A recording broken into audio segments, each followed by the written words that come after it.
Read my mind. Okay, heddiw, byddai fi a Rhys yn chwarae Mario Brothers ar gyfer NES, ond nid yr un mae pawb yn cofio.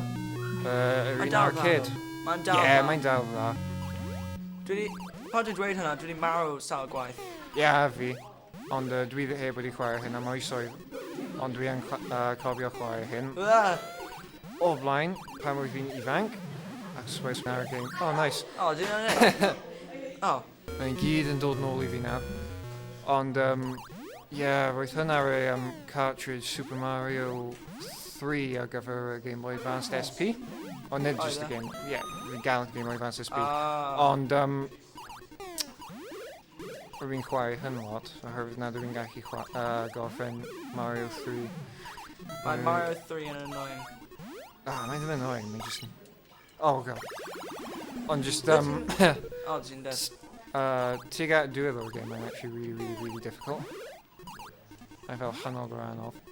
Ond mae hyn, nice and syml. Ti'n gwybod y game hyn, ti'n gallu bod yn really horrible, ac ti'n gallu knockio blociau. Oh, here we go. Ac lladd bobl gyda. Just casglu coins. Money. Cyn gallu gweld bod hyn ar fod yn game arcade.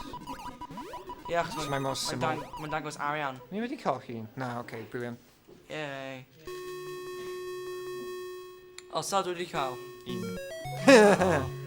Perfect! O, mae pawb yn gael 3,000 o. O, mae pawb yn... Oh, mae crabs na. Okay. Am beth bod yn good crabs. Whoa! Oops. Well. Dwi ddim wedi gwneud unrhyw beth. Na, mae hwnna'n just a cartridge ei hunain wedi glitcho allan. Wel, chwerthu'r cartridge. Roedd hwnna'n Mario Brothers ar NES. arcade, beth ydych chi wedi meddwl am hynny? Roedd i'n meddwl Cyn i fe crasio. Meddwl y game yn dda.